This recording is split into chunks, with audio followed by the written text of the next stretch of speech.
Kamu bisa lari dari hukum manusia, menutup rapat rahasiamu dari dunia, atau bisa bersembunyi di ujung bumi. Tapi ada satu hal yang tidak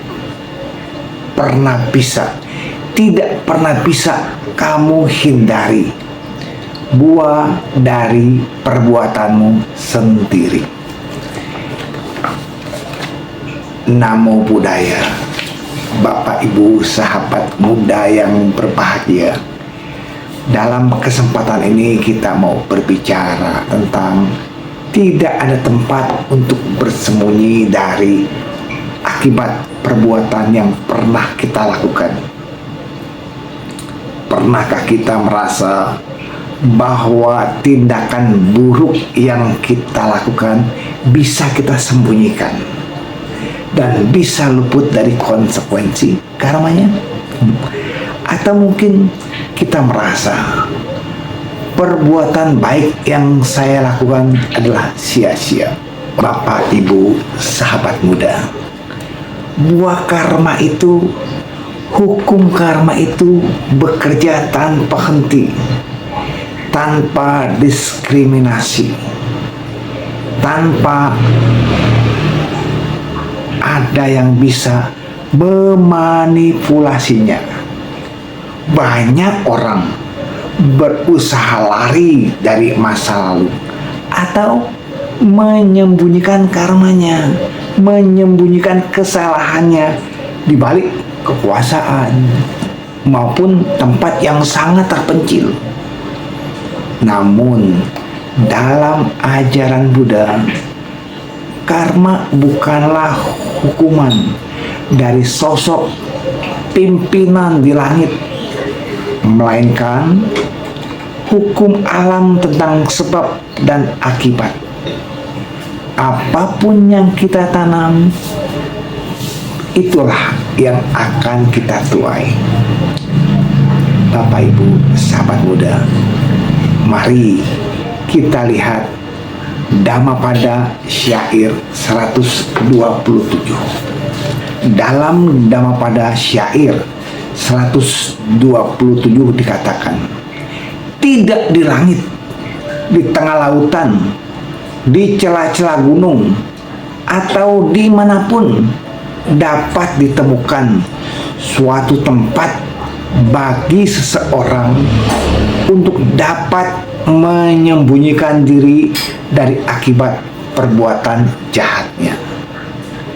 Demikian pula dalam Dhammapada syair 128 dikatakan, tidak di langit, di tengah lautan, di celah-celah gunung, atau dimanapun dapat ditemukan suatu tempat bagi seseorang untuk menyembunyikan diri dari kematian. Syair ini menegaskan bahwa tidak ada benteng spiritual ataupun fisik yang bisa melindungi seseorang dari akibat perbuatannya sendiri. Bintang di angkasa, kedalaman samudera, atau gua tergelap dalam bumi ini sekalipun tidak dapat menghalangi berbuahnya karma. Bapak, Ibu, sahabat muda, kalau kita lihat dalam kisah Angulimala, beliau telah membunuh sekian banyak orang. Lalu ketika dia berjumpa dengan Sang Buddha, dia menyadari akan kesalahannya, lalu memperbaiki dengan menjalankan winaya dan akhirnya mencapai kesucian. Namun buah dari pembunuhan yang Angulimala lakukan akhirnya memberikan hasil, memberikan akibat yang memang harus dia petik. Tetapi karena beliau telah mencapai arahat, beliau menerimanya dengan batin yang tenang, tak terkoyakkan. Itu di zaman Buddha Gautama. Lalu di zaman kehidupan yang modern ini apakah masih berlaku? Pasti, karena hukum karma itu berlaku tidak terbatas, berlaku secara abadi. Di sini kita akan lihat perasaan bersalah yang mengikuti seseorang yang mungkin lolos dari hukum pidana duniawi atas kecurangan finansial atau kejahatan yang terselubung. Namun, penyesalan, kecemasan, ketakutan akan terbongkar, dan ketidaktenangan batin adalah bentuk awal berbuahnya karma buruk. Bapak Ibu sahabat muda, ketika seseorang sering menebar kebencian atau kebohongan, lingkungan mentalnya menjadi penuh penderitaan dan kecurigaan. Bahkan di saat ia sedang berlibur di tempat mewah sekalipun, penderitaan mental itu mengikuti kemanapun ia pergi. Jadi tak ada tempat untuk bersembunyi dari buah perbuatan yang telah kita lakukan. Nah, bagaimana kita melihat cara kerja karma dan pemahaman yang benar? Mengapa karma begitu pasti? Karena begitu pasti, kita perlu memahami prinsip utama dari karma itu. Karma adalah niat atau cetana. Buddha bersabda, setiap niat, pikiran, ucapan, dan tindakan jasmani akan meninggalkan jejak energi atau benih karma. Lalu, kondisi yang mematangkan. Karma ibarat benih. Jika benih ditanam, ia menunggu musim dan tanah yang tepat untuk tumbuh. Seseorang bisa saja menunda akibat buruknya dengan memupuk banyak kebaikan saat ini. Tetapi benih lama, benih yang kita perbuat akan berakibat bila kondisinya matang. Lalu bagaimana kita memberikan refleksi dan solusi? Apa yang harus kita lakukan? Bapak Ibu sahabat muda, tahu buah karma tidak bisa kita sembunyikan saat berbuahnya.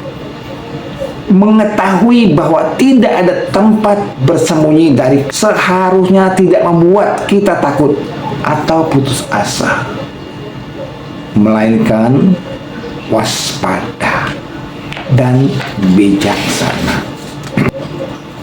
Bagaimana caranya? Tidak lain tidak bukan. Yang pertama, yang pasti, hentikan perbuatan buruk yang baru.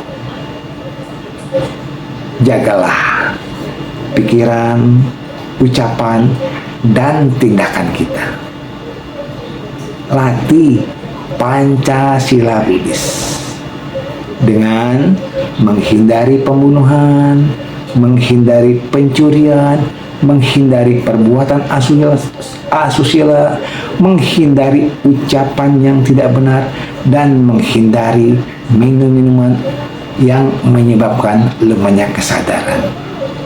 Lalu yang kedua, perbanyak kebajikan. Lakukan dana, sila, meditasi, keramah tamahan, atau hal-hal yang bermanfaat lainnya. Lalu Bapak Ibu sahabat muda, sucikan hati dan pikiran kita. Tidak ada tempat di udara, dasar lautan, atau celah gunung untuk bersembunyi dari hasil perbuatan kita. Namun, kita selalu memiliki tempat untuk berlindung, yaitu apa? Dalam dharma, kebajikan, dan kesadaran diri.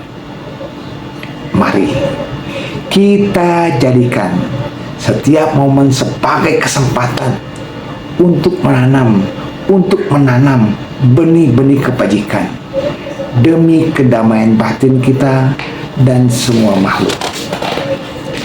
Bapak, Ibu, sahabat Buddha, bila Anda suka dengan video ini, silakan beri tanda like, lalu beri komentar, kemudian share buat teman-teman yang membutuhkan Dharma.